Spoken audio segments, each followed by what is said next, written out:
I decided to make a video of the homework from page 162, and I'm just going to go through these fairly quickly so that you can see how to do them and take your time to review them. Please let me know if you find any mistakes that I made.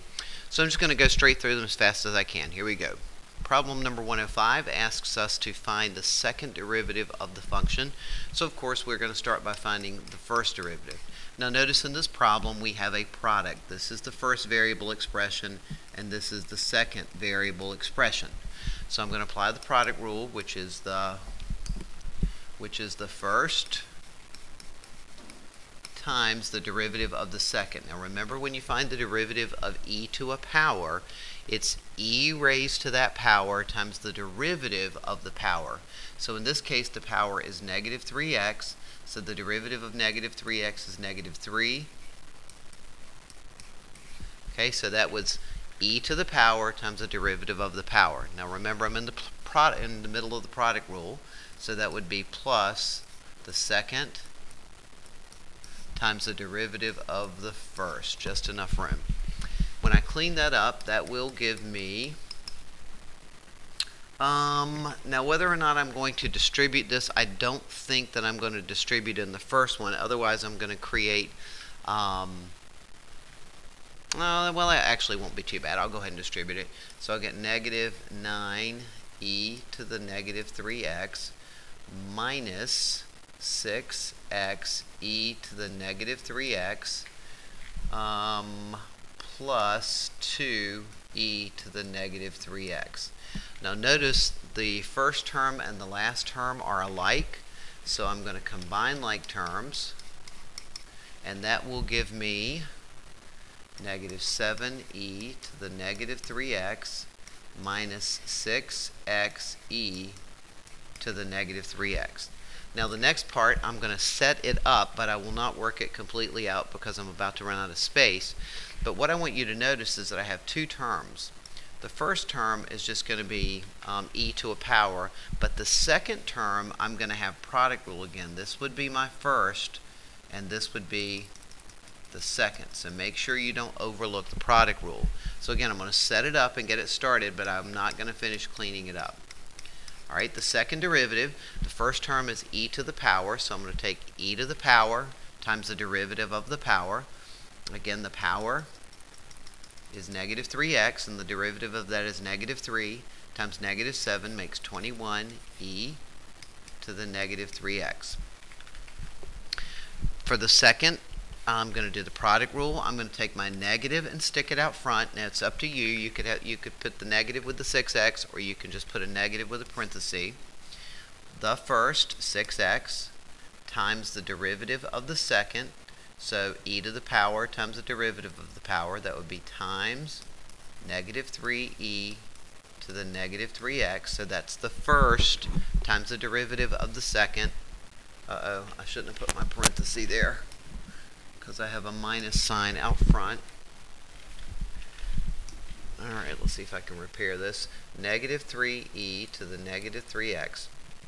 Alright, plus the second, which is e to the negative 3x, times the derivative of the first.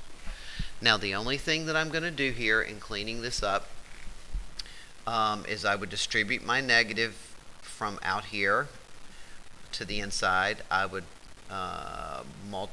clean that up and multiply 6 times 3 to get 18. I would put the 6 in front of this and then combine. I think I'm going to have some like terms, but in the interest of space and time, I'm going to stop right there. Okay.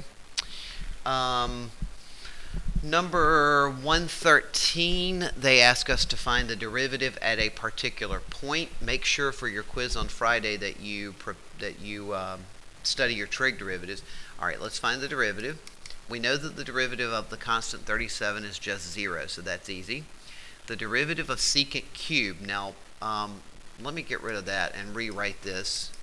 I'm encouraging you guys to rewrite this as a quantity to the third power, so you can see that it's a chain of 3. The power is the outermost function, then we're going to hit secant, and then we're going to hit the angle. All right, so when we find the derivative of 37, as we just said, is 0. We have our negative, out here, so I'm going to have minus 3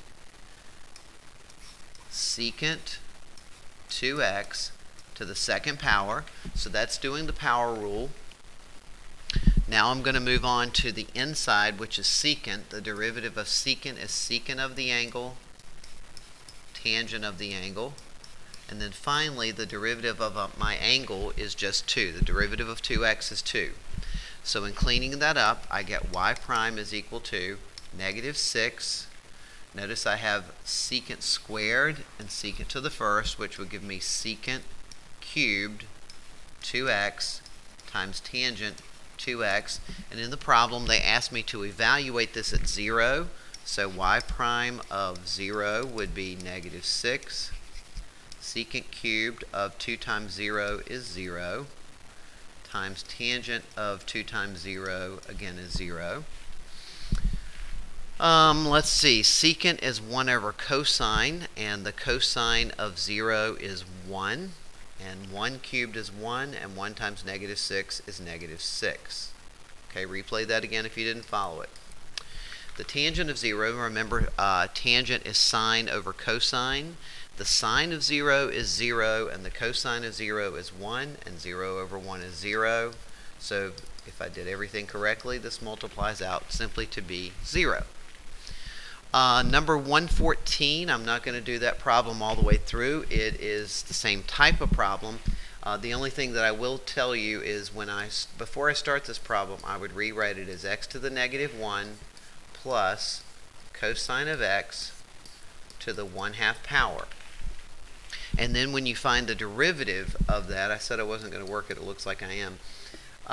When you find the derivative of that, you'll use the power rule, get negative x to the negative 2, plus, here we go with the chain rule, 1/2 cosine of x to the negative 1/2.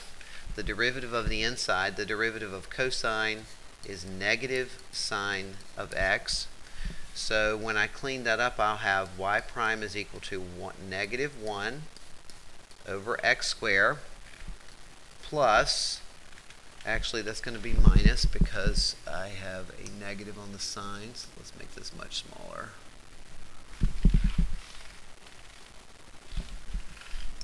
So that would be minus sine x is in the numerator, 2 from the 1/2 is in the denominator, square root of cosine of x.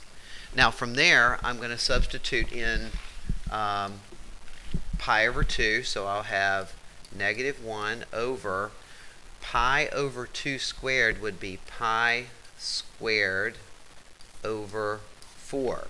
Don't freak out by that. Minus the sine of pi over 2 is root 2 over 2. I'm running out of space here. In the denominator, the cosine of pi, no, I'm sorry, that is not true. It's too early in the morning. Back up. The sine of pi over 2 is 1, because that's 90 degrees. The cosine of pi over 2 is 0, which makes me think there's something going wrong with this problem.